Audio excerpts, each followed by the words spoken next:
Hey welcome to channel again. ये video दरअसल पिछले वीडियो का अगला पार्ट है, तो अगर आप पहले यही वीडियो देख रहे हैं तो मैं सलाह दूंगा कि आप पहले पिछला वीडियो देख लीजिए। यह कड़वी सच्चाई है, बहुत साधारण सी सच्चाई है कि हमारी संख्या बहुत ज़्यादा है। हमारी जनसंख्या ज़रूरत से बहुत ज़्यादा है, केवल राष्ट्रीय स्तर पर ही नहीं वैश्विक स्तर पे भी। पता नहीं क्यों हम यूं ही सोच लेते हैं कि हमारे पास हर सवाल का जवाब है। दुनिया में कहीं ना कहीं कोई ना कोई है जिसके पास हमारी हर समस्या का समाधान होगा ही। जब समस्या का समाधान करने के लिए ज़्यादातर आवश्यक संसाधन जो होते हैं वो बौद्धिक होते हैं आवश्यक संसाधन, तब हम किसी न किसी तरह से उसका समाधान ढूंढ ही लेते हैं। लेकिन जब ज़्यादातर आवश्यक संसाधन भौतिक होते हैं तब हमारे सामने समस्या खड़ी हो जाती है। आखिरकार हर देश की एक सीमा होती है, उस सीमा के अंदर संसाधन भी सीमित होते हैं और हमने अपने संसाधनों पर ज़रूरत से बेहद बड़ी जनसंख्या का बोझ डाल दिया है। हालांकि कमाल की बात यह है कि फिर भी चीज़ें किसी न किसी तरह से चलती जा रही हैं। इस महामारी के समय भी रफ्तार भले ही धीमी हो गई हो पर व्यवस्था अभी भी चल रही है। और कभी करीब से देखिए, आपको इसकी झलक हर चीज़ में दिखेगी, बड़ी से बड़ी चीज़ से लेकर छोटी से छोटी चीज़ों तक में।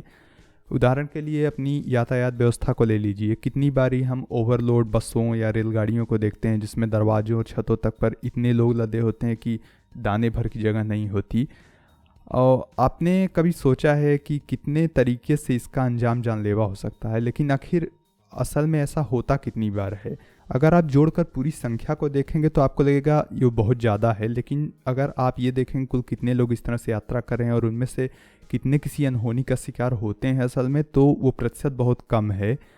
कभी कभार होने वाली गड़बड़ियों को छोड़कर चीज़ें सही सलामत ही चलती रहती हैं और उस पर लोग ध्यान भी देना बंद कर देते हैं। हमें लगता है कि एक देश और समाज के तौर पे हम अपने ज़रूरतमंदों का ख्याल रखते हैं, लेकिन असलियत तो ये है कि हम अक्सर ही लोगों को उनके अपने हाल पर छोड़ते रहते हैं। किसी को तड़पने के लिए, किसी को मरने के लिए, भले उन परिस्थितियों में किसी और की वजह से वो पहुँचे हों, वो अपनी गलतियों से वहाँ ना पहुँचे हों, और इसी तरह से ज़िंदगी चलती रहती है। आखिर में ये सारी चर्चा जनसंख्या नियंत्रण की बहस पे आकर टिकती है। कुछ लोग कहते हैं कानून बना के लोगों को 1 या 2 बच्चों तक सीमित कर देना चाहिए। कुछ एक्सट्रीम लोग कहते हैं कि कुछ समय तक बच्चों पर ही रोक लगा देनी चाहिए, आखिर में ज़रूरत क्या है, इतनी आबादी है। जबकि कुछ लोग नहीं चाहते कि इतने निजी मामले में सरकार का कोई हस्तक्षेप होना चाहिए। और ऐसे लोग मुझे सबसे सही भी लगते हैं, क्योंकि पहला विकल्प तानाशाही की तरफ जाने लगता है, जबकि दूसरा विकल्प देने वाले लोग वो लोग हैं जो बोलने से पहले ज़रा भी नहीं सोचते हैं। अगर आप दुनिया भर की उन जगहों को देखेंगे जहाँ ऐसे कानून लगाए गए थे तो उनका अंजाम अच्छा नहीं हुआ और आखिर में उन्हें वो कानून हटाने पड़े। अगर आप मानव सभ्यता के अतीत पर निगाह डालें तो किस चीज़ ने हमारी जनसंख्या को नियंत्रण में रखा हुआ था?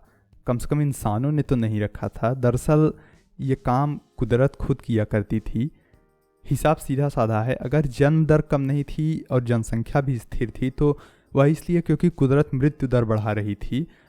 और 1960 में अगर आप देखेंगे तो कुल मृत्यु दर, जिसमें सभी कारणों से होने वाली मौतें शामिल हैं, 17.7 प्रति 1000 व्यक्ति प्रति वर्ष थी। तो यानी प्रति वर्ष प्रति 1000 व्यक्ति पे 17.7 लोग सभी वजहों से मरते थे, जो कि 2017 में घट के 7.5 व्यक्ति प्रति 1000 हो गई। जानलेवा रोग, महामारी, खतरनाक बाढ़, जंगली जानवर, अकाल, ये सब वो बड़ी वजहें थी जिनकी वजह से एक बड़ी आबादी मौत का शिकार हो जाती थी।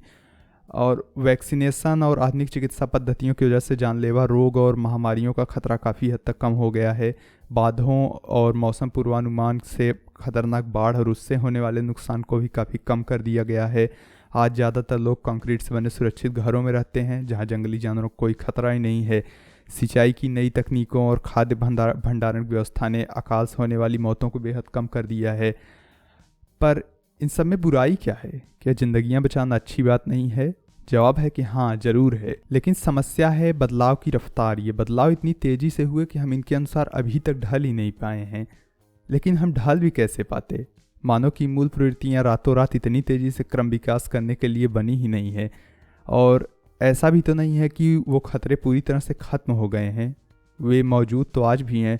फ़र्क बस इतना है कि वो आबादी के जितने हिस्से को प्रभावित करते हैं वो पहले से बहुत छोटा है। इसके अलावा इन बदलावों ने आबादी के हर हिस्से को एक समान छुआ भी तो नहीं है। ऐसा लगता है कि मनुष्य मृत्यु दर को कम करने में तो कामयाब हो गए हैं, लेकिन मानव दिमाग को इतना भरोसा दिलाने में नाकाम रहे हैं कि वो अपने मूलभूत स्वभावों को छोड़ सके। पर क्या सदियों के क्रम विकास के दौरान विकसित हुए ये मूलभूत स्वभाव छोड़ना हमारे हित में है? दरअसल मानव इतिहास मानव जीवन के पैमाने पर बहुत ही विशाल है। इस वीडियो में बस इतना ही। तो मैं इस वीडियो को बहुत ज़्यादा लंबा नहीं करना चाहता था, इसलिए आगे का हिस्सा अगले वीडियो में। और अगर आपको पसंद आया वीडियो आप लाइक ज़रूर कीजिएगा। इसके अलावा अगला वीडियो देखने के लिए चैनल को सब्सक्राइब कर लीजिएगा, बेल आइकन को प्रेस कर दीजिएगा नोटिफिकेशंस वगैरह के लिए। तो थैंक्स फॉर वॉचिंग।